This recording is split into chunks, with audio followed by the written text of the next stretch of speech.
So the first half of the video that you're going to see was shot a year ago in 2022.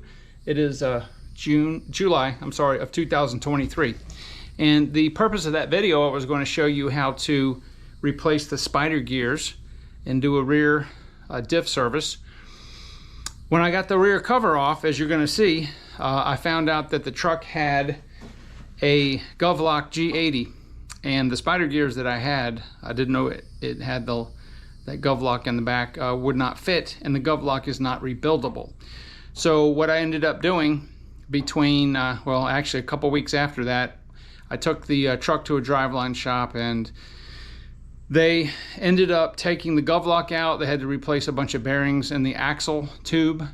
The ring and pinion were fine, thank goodness, and they replaced, you know, all the seals and stuff, the axle seals, and they ended up putting a Yukon Dura Grip limited slip rear end in the back. It's been flawless, and what I wanted to do was I'm going to go ahead and change out the fluid. As you guys know, I'm an AMSOIL guy, and unfortunately Yukon Dura Grip or Yukon Gear recommends that you do not use synthetic fluid. It has to do with the clutch pack that is in the Dura Grip itself. You have to use a friction modifier, and also they want you to use regular conventional rear end lube oil. So that's what I'm going to do.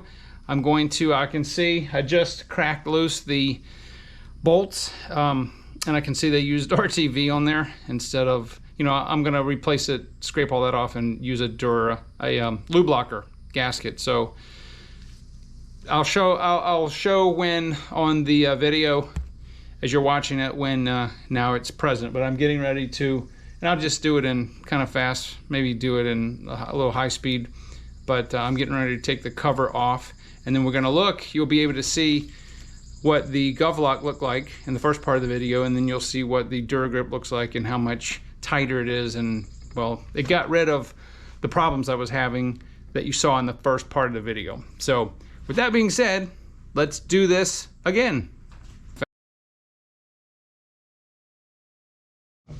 Alright, so we are working on the 89 Chevy K1500, and I want to show you what it looks like when you have wear either in your spider gears or your ring and pinion. So hopefully the camera will pick this movement up. Look how much I'm moving the wheel, and I'm gonna put this camera in here closer. Now watch the pinion. Moving this back and forth, and it's not moving. See the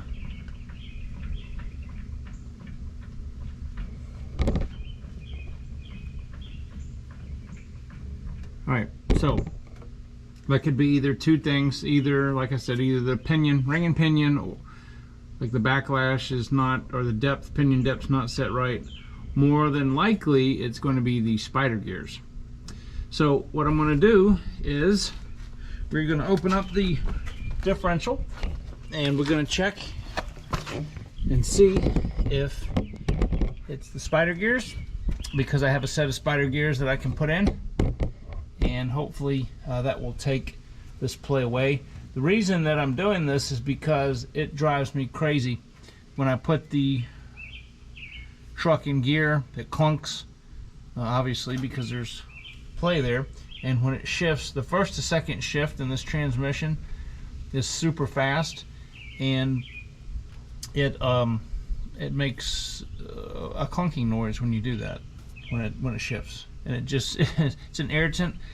So I'm going to go ahead and we'll remove the rear cover, drain the oil out, and then inspect the inside and see what's going on.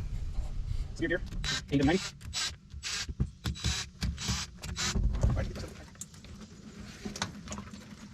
Yep, that still looks really good. And it's gone. Once that's gone, then I'll go ahead and dump that out and put the AMSOIL back in there. All right, so the gears that I have definitely are not going to work. You see this right here? Yeah, that's got a ton of play in it. All right, look at that top spider gear. Huh. All right, well, this is not going to work.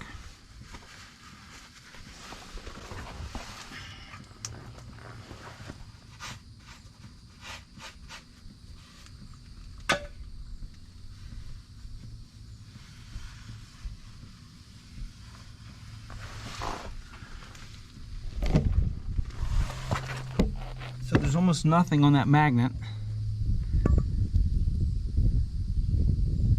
It's very clean.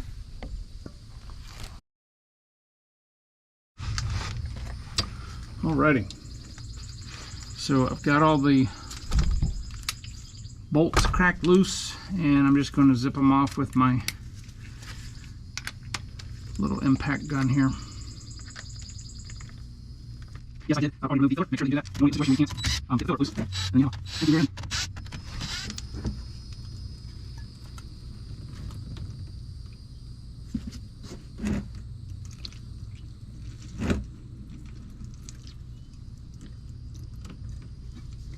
They kept my gasket on there. Alright, well, I stand corrected. Yeah, much tighter. See those giant springs in there?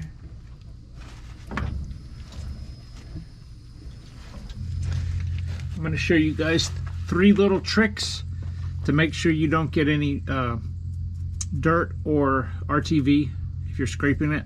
Make sure to use a brand new razor blade, number 1. Number 2, take a paper towel and just set it in here so that if anything falls, it just bounces off. And number 3, when you're scraping, hold the razor blade up like this, and then you'll get some, most of the stuff will stick to the razor blade. If you want, you can take brake clean or alcohol after you're done scraping and wipe everything down, which I will take a little bit of rubbing alcohol and do that. Now, here's the most important part. When you remove the paper towel, hold it right here, all right, and take it from the top, very edge, down, so that no debris that's stuck to the paper towel will fall down. Just fold it over like that. There. All right. All right, so let me move inside. I'm going to clean this with some alcohol. You don't need to watch me do that. And then I will show you what the inside of the cover looks like, and also what the gasket looks like. All right, so here is the cover and the gasket. There is a little bit of RTV, it looks like, that they put on there. Not a whole lot. And then the cover itself, this is a magnet right here. And there's a little, not a lot, there's a little bit of filings on there. And that would pretty much to be expected. All right, so I've got everything clean. Here's our brand new lube locker. And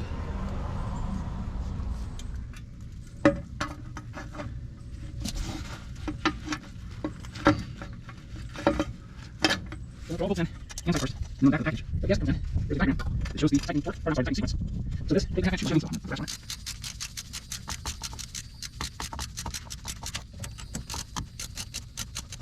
Set it down. Let's do this.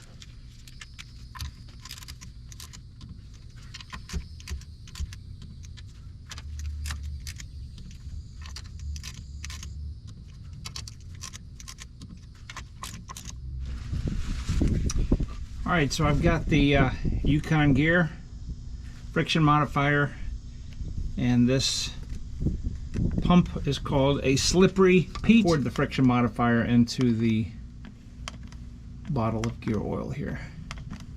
That's why it's got a bluish tint to it. All right, so we are done. All right, guys. Well, that is that's going to be it for this portion of the video. I'm very pleased with the both the Lubelocker and the Yukon gear.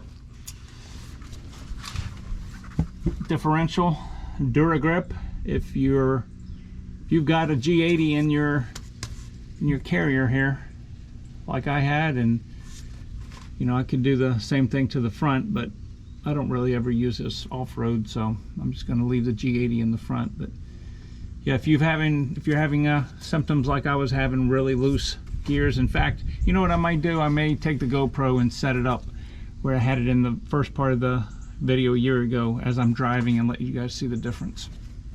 But with that being said, I will talk to you on the next one.